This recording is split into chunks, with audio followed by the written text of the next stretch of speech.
오늘 오전 하나님 말씀은 시편 42편 1절부터 5절까지입니다. 저는 오늘 시편 42편 전체를 가지고 설교를 하고자 합니다. 먼저 본문은 1절부터 5절까지 보도록 하겠습니다. 시편 42편 1절 봉독해 올리겠습니다. 수사스미 시냇물을 갈망하는 것 같이 오 하나님이여 내 혼도 그처럼 주를 갈망하나이다. 내 혼이 하나님 곧 살아계신 하나님을 갈망하오니 내가 언제 나아가서 하나님 앞에 서겠나이까. 사람들이 계속해서 나에게 하는 말이 내 하나님이 어디 있느냐 하니 내 눈물이 밤낮으로 내 음식이 되었나이다. 내가 이 일들을 생각할 때 내 안에 있는 혼을 토해 내나니 이는 내가 전에 무리와 함께 갔었고 거룩한 나를 지키는 무리와 더불어 기쁨과 찬양으로 소리지며 하나님의 집으로 갔었음이니이다.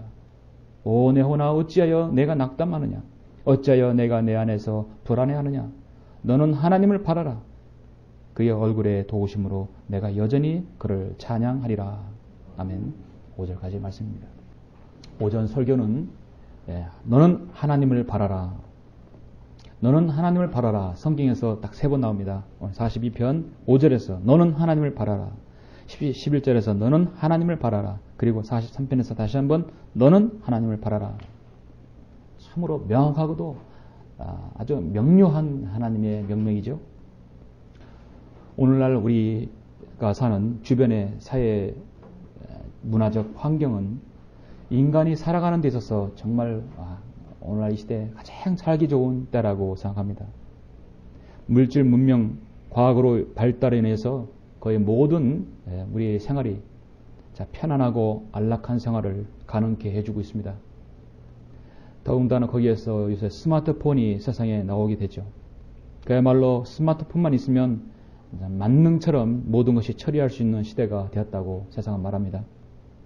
즉석에서 영문 번역을 입력하면 통역을 해주기도 하고 내일의 날씨를 예견해 주기도 하고 내가 지금 기다리는 열차, 내가 기다리는 전철, 내가 기다리는 버스가 어디에 왔는지를 다 알려줍니다. 지구 반대편에 있는 사람과 실시간으로 문자로 주고받고 또 금융거래도까지 하는 정말로 작은 스마트폰이 못하는 게 없는 세상입니다. 모든 것이 편리한 세상으로 가고 있습니다. 그럼에도 불구하고 세상 사람들은 늘 만족을 느끼지 못합니다.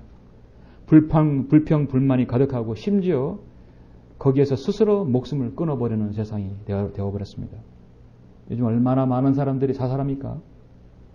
군대에서뿐만 아니라 이 사회에서도 너무나 많은 사람이 자살하기 때문에 일일이 다 뉴스 나오지 못하지만 하루에도 적어도 33명이나 자살을 하는 것입니다.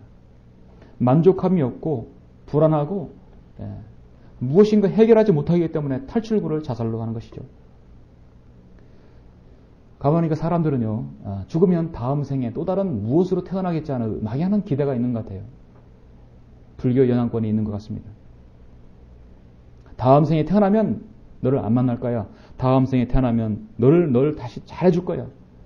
무엇인가 기약을 하고 죽는 것 같아요.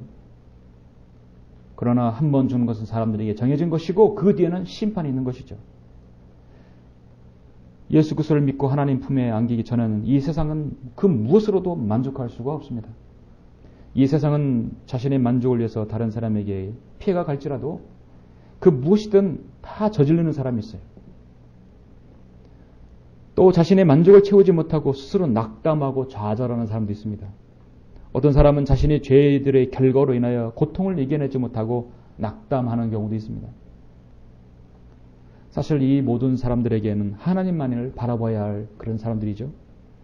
예수 그리스도께서 이 세상에 구주로 오시지 않았더라면 우리도 그와 같은 사람들이 되었을 것입니다. 그런데 우리가 그리스도인이라는 사람들이 성도라 할지라도 세상에 얽매여 살다 보면은 여전히 하나님께 소망을 두지 못하고 여전히 낙담하는 경우가 있나 생각합니다. 오늘 오전에 우리가 함께 숙고해 볼 말씀은 그 어떠한 경우에도 하나님께 소망을 두라는 이 말씀에서 돌이키지 말라고 말씀합니다. 너는 하나님을 바라라. 너의 희망을 하나님께 두라는 얘기거든요. Hope thou in God이에요. 하나님 안에서 희망을 가져라는 것입니다. 혹시 여러분은 어떤 일로 인해서 낙담에 둘러싸여 있거나 불안한 상태에 있지 않습니까? 혹시 자신의 역경의 시간을 보내고 있다고 생각하십니까?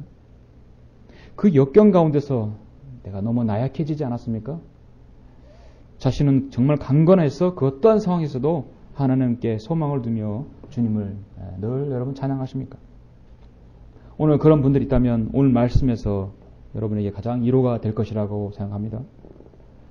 그래서 시편 40편 보면은 오 낙담하는 자여, 한마디로 제 제목을 준다면 오 낙담하는 자여, 가장 낙담하는 사람에게 위로의 장이라고 저는 될 수 있을 거라 확신합니다. 본 말씀은 다윗이요 약 61세가 되어서 그의 아들 압살롬의 반란으로 인해 한밤중에 예루살렘을 떠나 도망치는 중입니다. 그의 마음속에 자꾸만 엄습해오는 낙담과 불안과 두려움이 정말 내 혼아 어찌여 내가 낙담하느냐, 어찌여 내가 내 안에서 불안해하느냐, 너는 하나님을 바라라. 스스로 계속해서 자신에게 계속 동기부여를 시키는 겁니다. 하며 하나님을 바라고 믿음 안에서 찬양하는 시입니다. 시편은 크게 5본부로 나눠졌습니다. 그 1권, 2권, 3권, 4권, 5권으로 나눠졌는데 지금 시편 40편은 2권의 첫 번째 장이죠. 마치 모세의 오경은 창세기, 출애굽기, 레위기, 민수기, 신명기 5권이듯이 그 구도가 정확하게 시편이 1권, 2권, 3권, 5권 구도가 정확하게 일치하게 되는 걸 알 수 있습니다. 그래서 창세기는 우주와 인생과 역사, 죄가 어디에서 생겨나든 모든 그 기초를 보여주고 있습니다. 창세기 핵심은 하나님과 인간과의 올바른 관계를 보여주고 있습니다. 시편 1편에서 제1권인 41편까지는 자세히 음미해 보면은 하나님과 올바른 관계를 살아가고 있는 사람들에게 관계를 말하고 있습니다.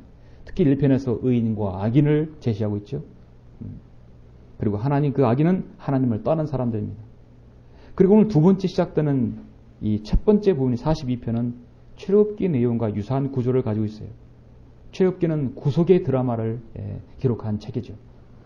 이집트 땅에서 하나님의 백성 이스라엘이 고난과 시련을 당할 때 그들을 인도해내신 주님의 그 위대하신 역사를 보여줍니다.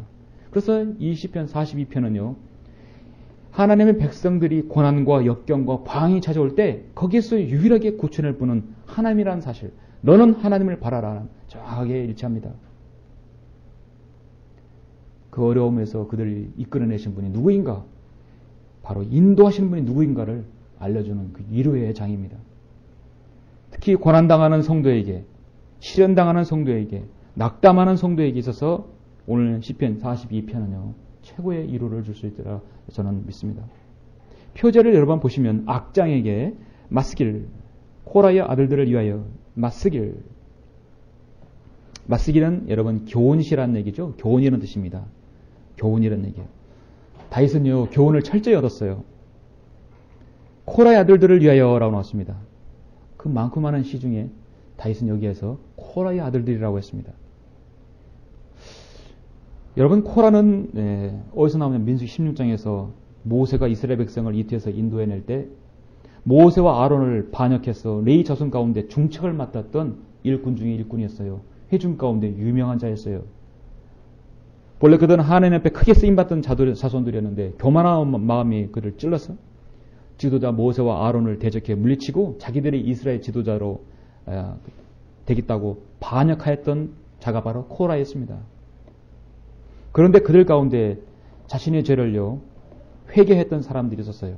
코라는 바로 땅이 갈라져서 지구로 떨어졌지만 회개했던 사람들이 있고 그 후손들이 있었습니다. 하나님께서는 그 회개하고 후손하는 회개하는 자들을 용서해 주셨고 그 후손을 완전히 멸망시키지는 않았습니다. 그 후손들 하나님께서 그들을 건져 주셨어요. 이때 살아남은 코라 자손들은요 하나님을 찬양하는 데 있어서 그 누구보다도 신실하게 찬양했던 사람들입니다. 특히 성전에서 찬양을 맡은 사람들이었어요.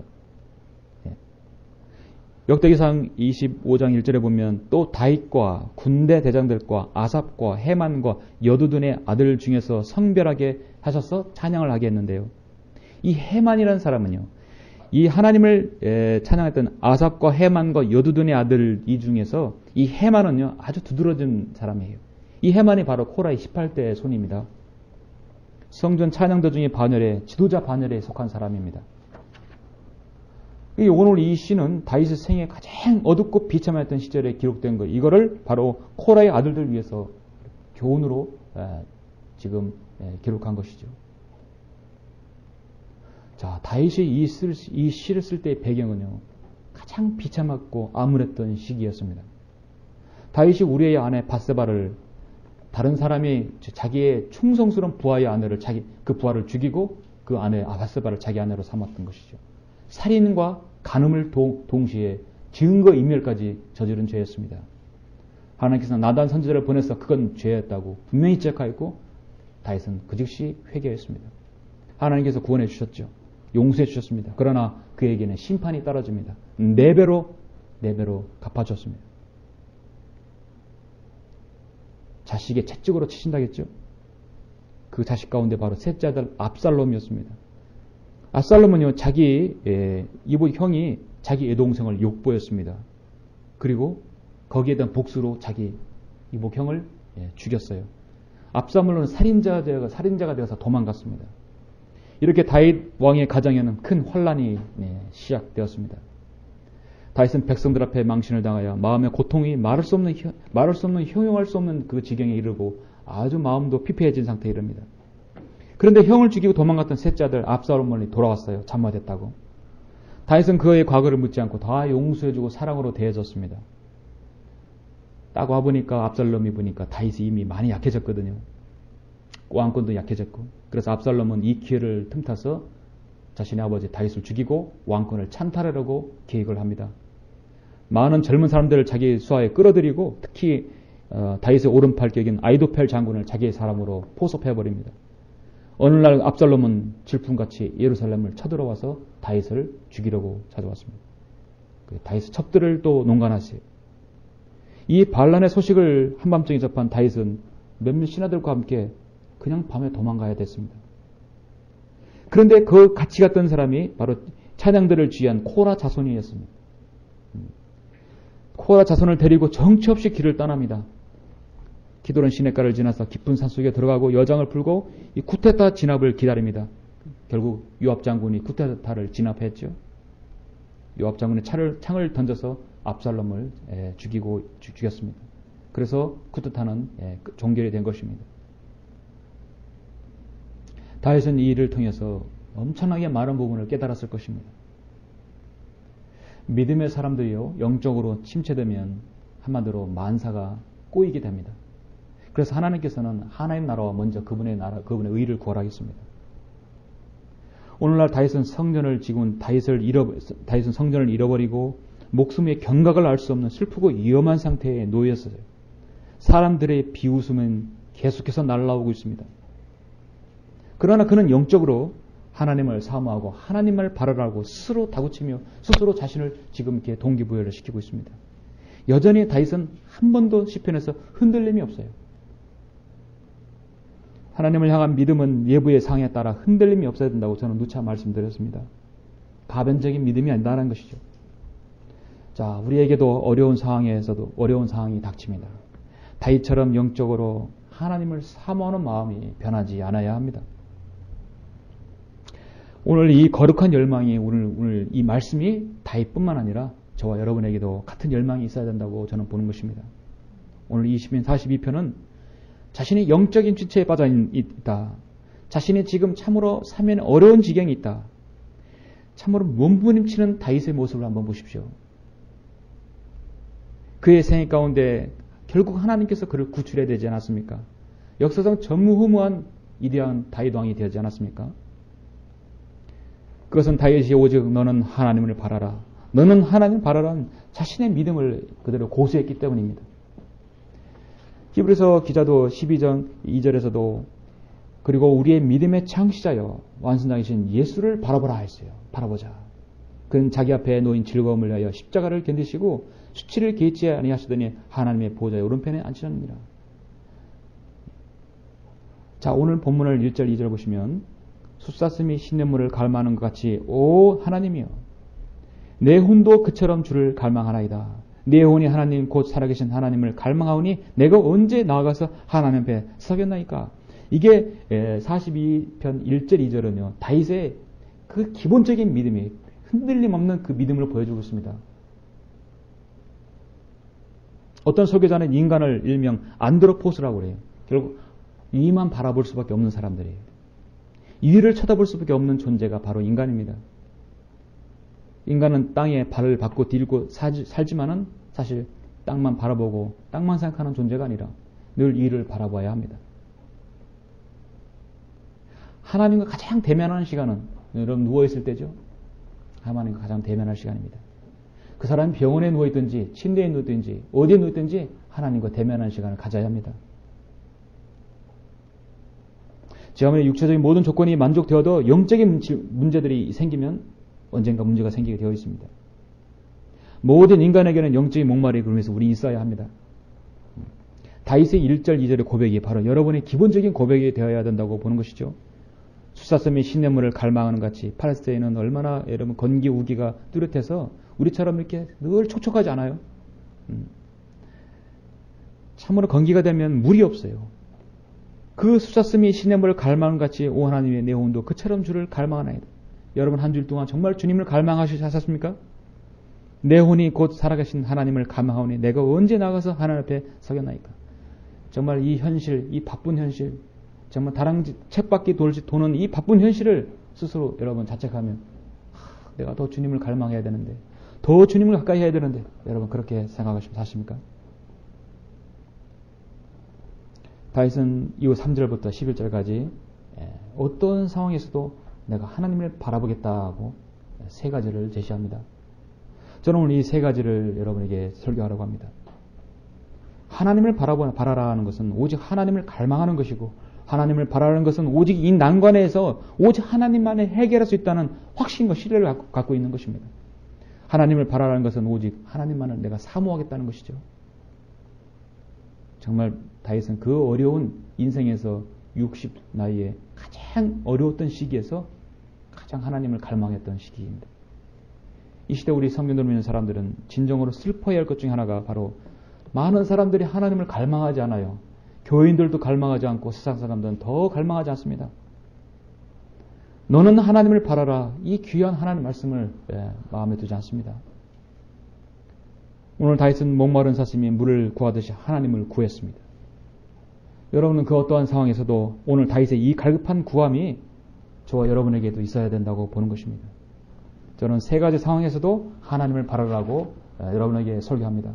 자, 첫 번째, 너는 하나님을 바라라. 우리가 하나님을 바라보아야 할 이유가 무엇입니까? 첫 번째는 세상은 늘 우리가 낙담과 불안을 조장케 하기 때문입니다. 세상은요, 여러분의 늘 낙담하고 불안하게 하고 쓰러지게 만드는 것이에요. 그게 바로 세상입니다. 그렇기 때문에 하나님을 바라봐야 한다고 성경은 말씀합니다. 자, 여러분 3절 5절 보시죠.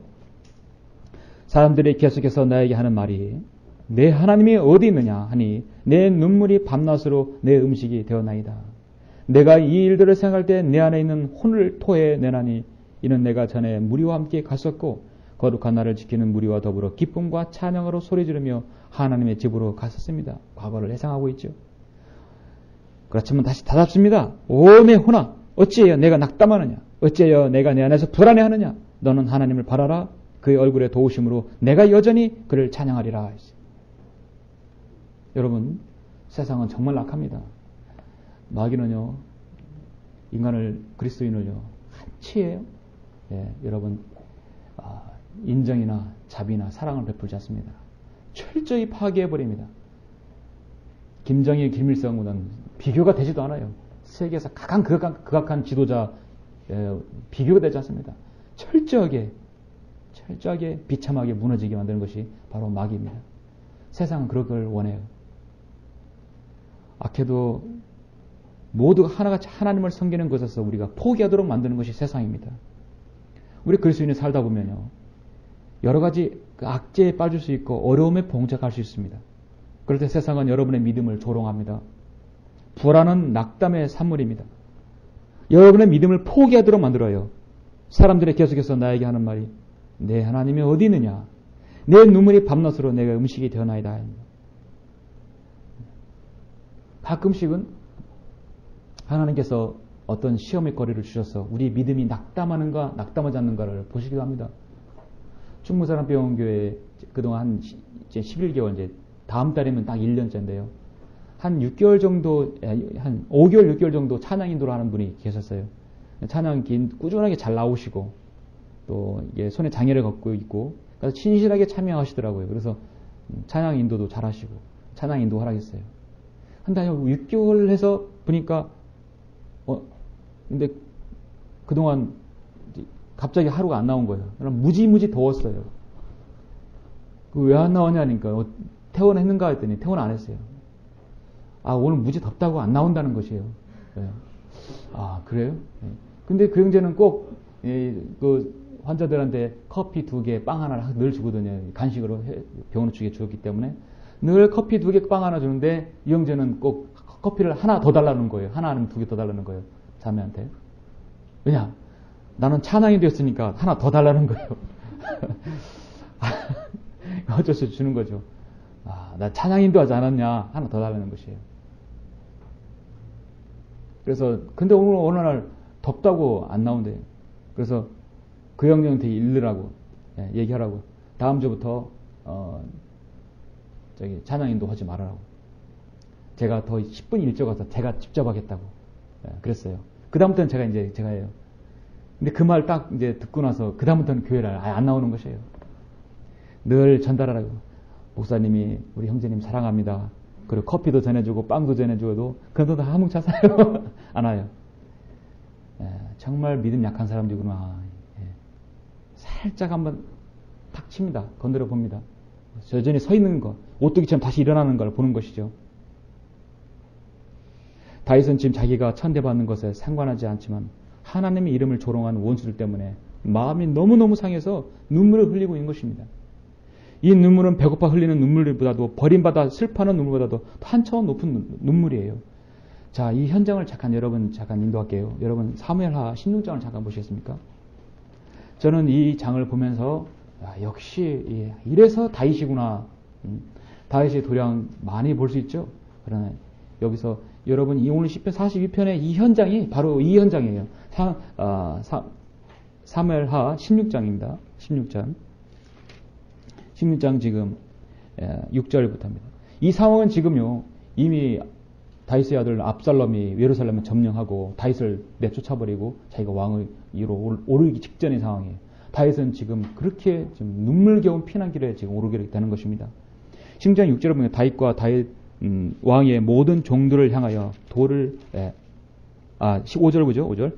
다윗 왕이 바후림에 이르자 보라 거기서 사울의 집 가족 중 한 사람이 나오는데 그의 이름은 시므이로 게라야 아들이더라. 그가 나오는데 오면서 계속 저주하고 다윗과 다윗 왕의 모든 종들을 향하여 돌을 던지니 온 백성과 모든 용사들이 왕의 오른편과 왕의 왼편에 있더라.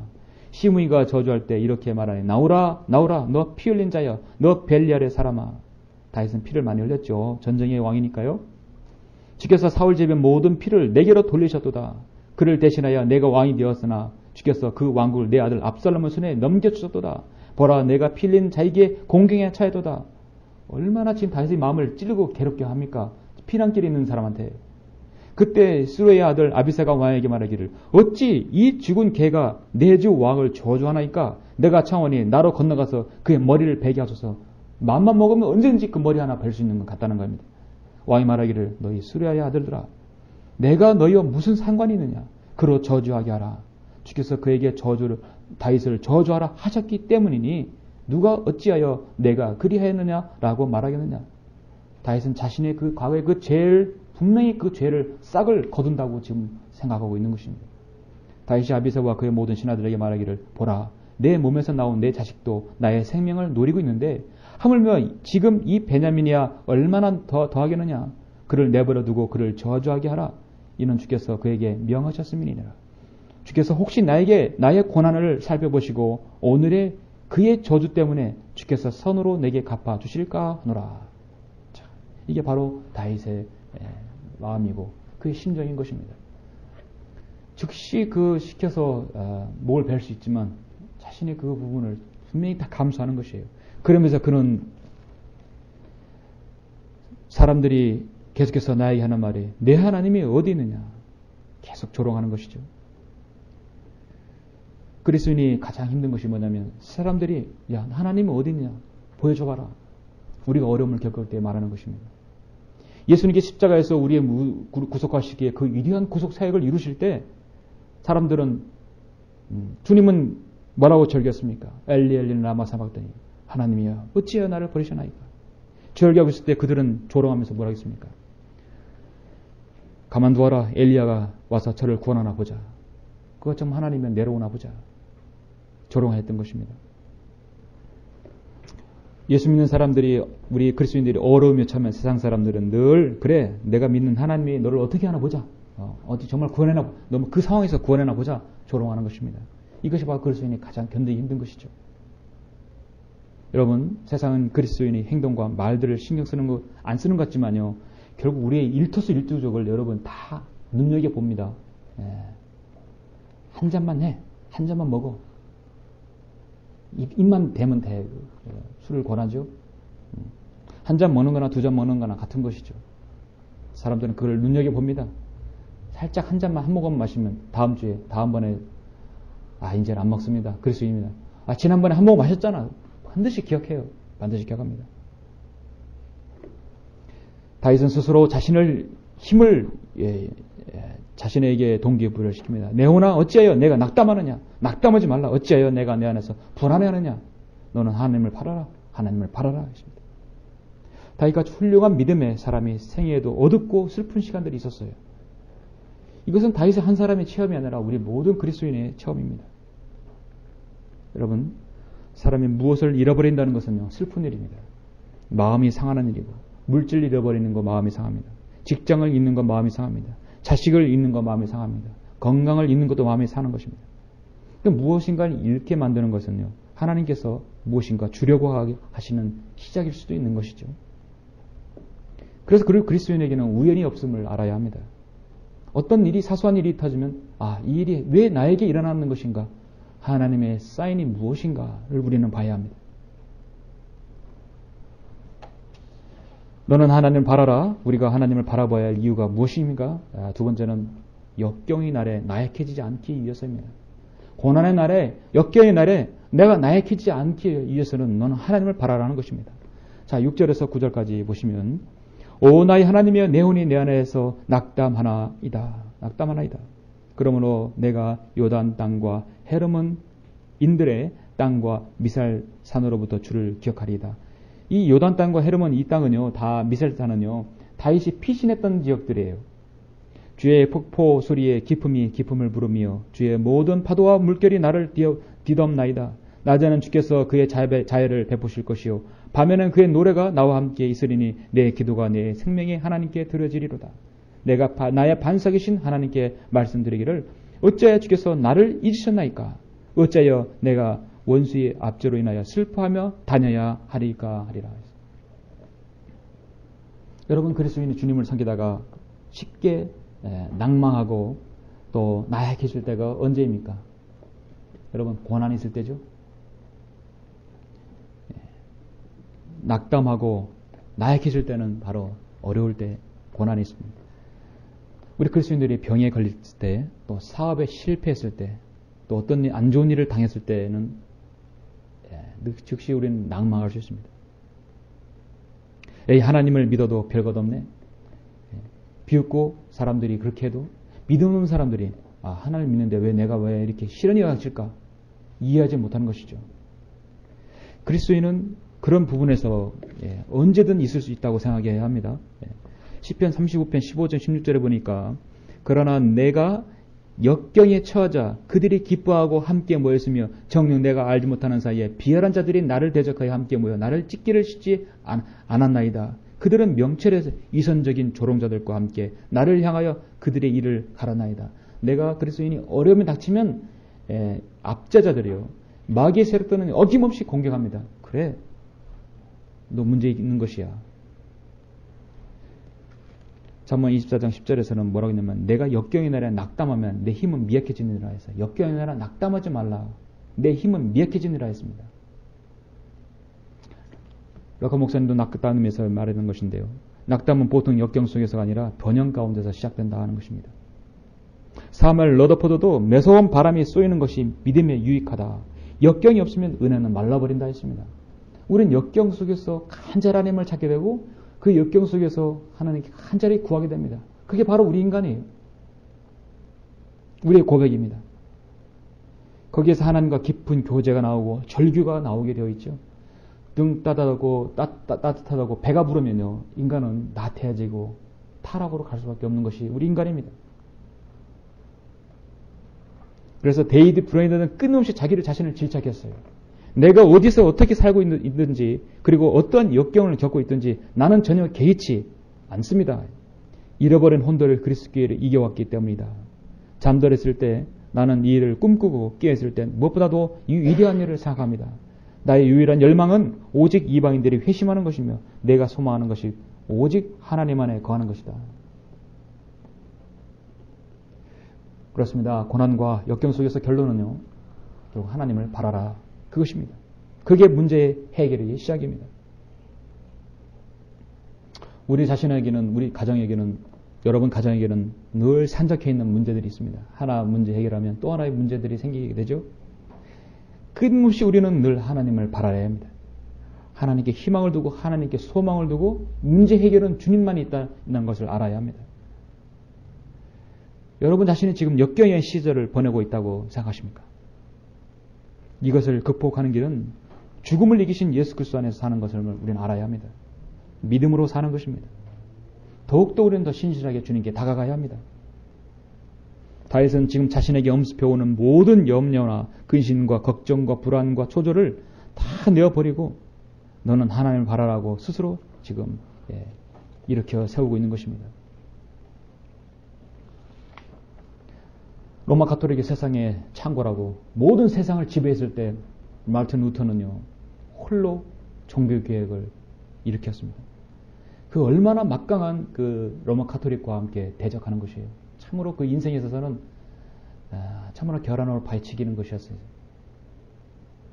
그 종교개혁 한창이던 어느 날 마르틴 루터는 정말 로마 가톨릭의 궁지에 몰려서 한없이 상심하고 낙심하고 낙담하고 있었어요.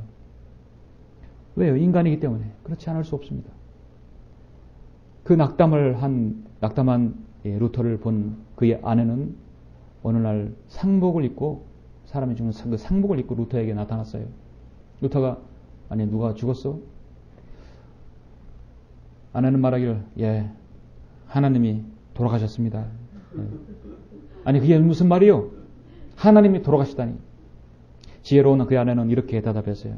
하나님이 돌아가시지 않았다면 당신이 그토록 하나님이 그 위대한 일을 하고 있는데 당신은 그렇게 기가 죽어 있을 수 있단 말입니까? 당신이 낙심하고 무기력한 걸 보니까 아마 하나님이 죽은 것 같습니다. 죽고 돌아가신 것이 틀림없습니다. 루터는 깨달았어요. 아, 그렇다. 하나님이 존재하시는데 왜 내가 기가 죽는다는 것인가? 루터는 즉시 무릎을 꿇고 40편 5절 온 헤어나 어째요 내가 낙담하느냐? 어째요 내가 내 안에서 불안해하느냐? 너는 하나님을 바라라. 내가 나의 반석이신 하나님께 말씀드리기를 어째 주께서는 나를 잊으셨나이까? 어째 내가 내 원수의 압제로 인하여 슬퍼하며 다녀야 하리까요? 가장 낙담한 저에게 이 힘이 저는 되는 것이죠. 우리는 정말 수없이 낙담할 수밖에 없어요. 사람이기 때문에, 감정이 있기 때문에. 루터는 바로 이 말씀으로 힘을 받아 종교개혁을 단행한 것입니다. 완성해 갔습니다. 우리 자신도 현재의 환경을 바라보면 캄캄하고 어두운 것이 많아요. 우리는 그 환경을 바꿔주신 하나님만을 바라봐야 할 것이죠. 예, 바라봐야 합니다. 시편 62편 1절에 보면 진실로 내 혼이 하나님을 기다리니 나의 구원이 그에게서 오는도다. 오직 주만이 나의 반석이시요 나의 구원이시며 나의 요새시니 내가 크게 유동치 아니하리라. 예.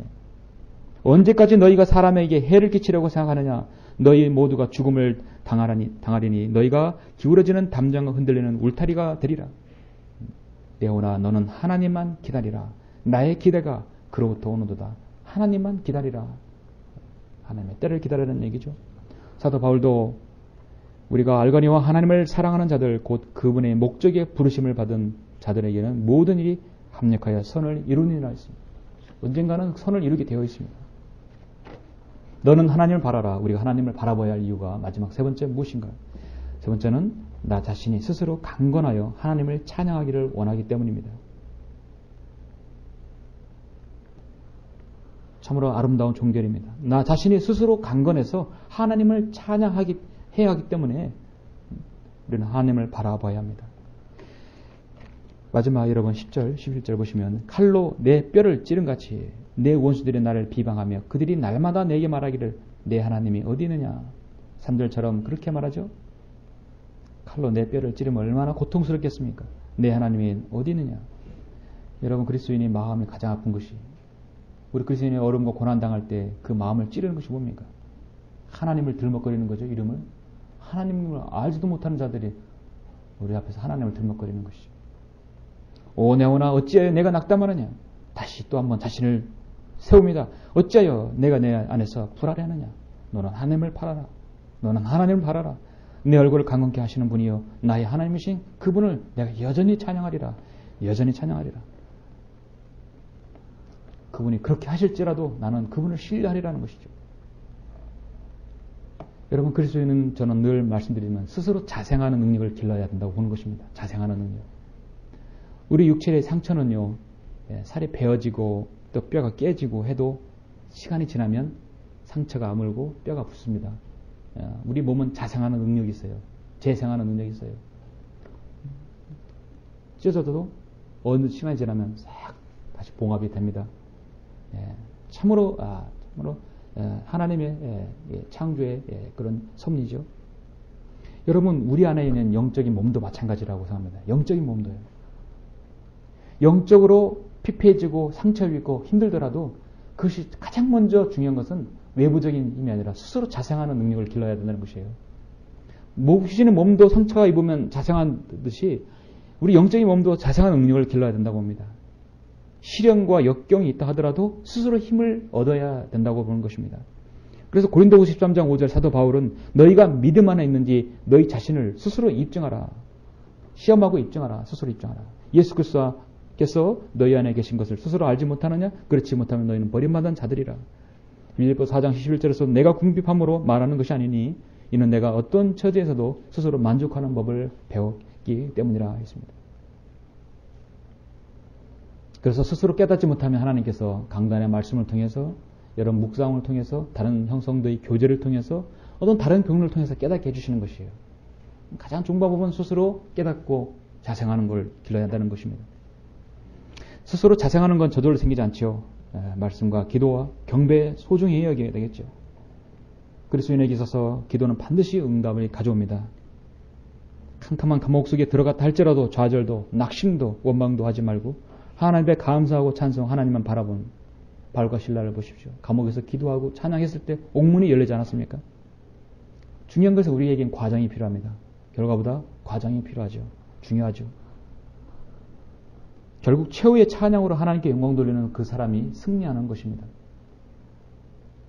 바람이 부느냐 불지 않느냐가 중요한 것이 아닙니다. 고통 가운데 있느냐 고통 가운데 있지 않느냐가 중요한 것이 아니라 그 사람이 그 상태에서 하나님께 대한 자세가 어떠한 것인가 가장 중요한 것입니다. 여러분은 그 어느 때라도 하나님을 바라보는 사람과 여러분 필요할 때만 바라보는 사람과는 차이가 무엇입니까? 너는 하나님을 바라라. 늘 하나님을 바라보는 사람하고 내가 필요할 때, 역경이 있을 때, 어려울 때만 하나님 바라보는 사람하고 어떤 차이가 있습니까? 그 차이를 예를 들자면 영국의 엘리자베스 여왕이 어느 날 한 과부의 집에 민정 시찰을 가면서 들리게 되었어요. 근데 이 과부 집은 예수님을 잘 믿고 정말 신실한 가정이라고 잘 알려진 가정이었습니다. 가정을 방문했어요.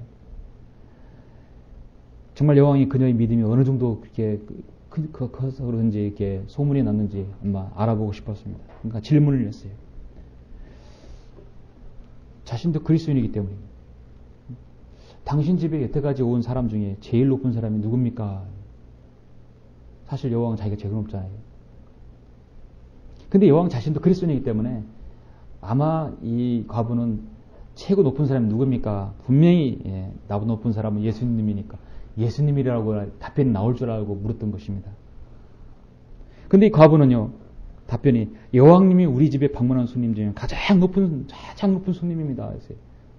여왕이 말했어요. 아니다. 나보다 예수님이 더 높지 않느냐. 예수님이 가장 높은 손님이지 않습니까? 했더니 과부는 또 아닙니다. 여왕님, 예수님은 이 집의 손님이 아니고 우리 집의 주인이십니다. 가장 높은 손님은 바로 여왕님이십니다. 하는 것입니다. 필요할 때만 하나님 잡고 필요할 때만 하나님께 매달리는 사람은요, 예수님을 손님으로 살아가는 거예요. 예수님의 주인이면요, 늘 그분만 바라보는 것이에요. 누가 믿음이 한 수입니까? 결론적으로 그리스도인은 감사하는 것만큼 믿는 것이에요. 현실에 대한 이 부분에서 낙담하지 않고 감사하는 만큼 그 사람에게 행복해지고, 감사하는 만큼 그 사람이 찬양이 나올 것이고, 감사하는 만큼 그 사람이 섬길 것이고, 감사하는 만큼 그 사람이 강한 것입니다. 여러분에게 어떠한 일이 닥쳐질지라도 이 일이 왜 나에게 일어나는가? 이것을 위해 하나님께 나에게 무엇을 요구하시는가? 결론은 어떠한 일이 있어도 오늘 말씀처럼 너는 하나님을 바라라. 그것이 바로 결론입니다. 어떠한 일이 있어도 다윗같이 그 고난 가운데 있는 사람은 하나님 바라보아야 했습니다. 우리는 세상에 늘 자신으로 하여금 낙담하고 불안하게 조장하게 하기 때문에 하나님 바라야 합니다. 역경의 날에 나약해지지 않기 위해서 하나님을 바라야 합니다. 자신이 스스로 강건하여 하나님을 찬양하기 위해서도 하나님 바라야 하는 것입니다. 사도 베드로 자신도 그러므로 너희는 생각의 허리를 동이고 정신을 차려 예수 그리스도께서 나타나실 때 너에게 가져올 은혜를 끝까지 바라라 했습니다. 유다서 1장 14절에서도 아담의 7대손 에녹도 이들에 대하여 예언하여 말하기를 보라 주께서 수만 성도와 함께 오시나니, 주님께서 오신다 했습니다. 너희의 지극히 거룩한 믿음 위에 너희 자신을 세우고 성령 안에서 기도하며 하나님의 사랑 안에서 너희 자신을 지켜 영원한 생명에 이르기까지 우리 주 예수 그리스도의 자비를 기다리라 했어요. 결국 이 세상의 궁극적 희망은요, 주님 오시는 것밖에 없다는 사실입니다.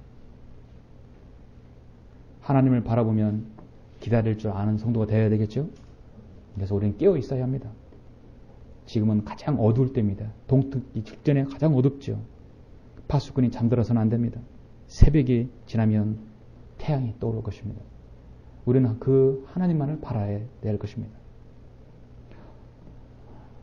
아무것도 염려하지 말고 다만 모든 일에 기도와 간구로 너희 구하는 것을 감사함으로 하나님께 알려지게 하라. 그리하면 모든 지각을 초월하시는 하나님의 평강이 그리스도 예수 안에서 너희 마음과 생각을 지키시리라 했습니다. 그럼 낙담하지 않겠죠?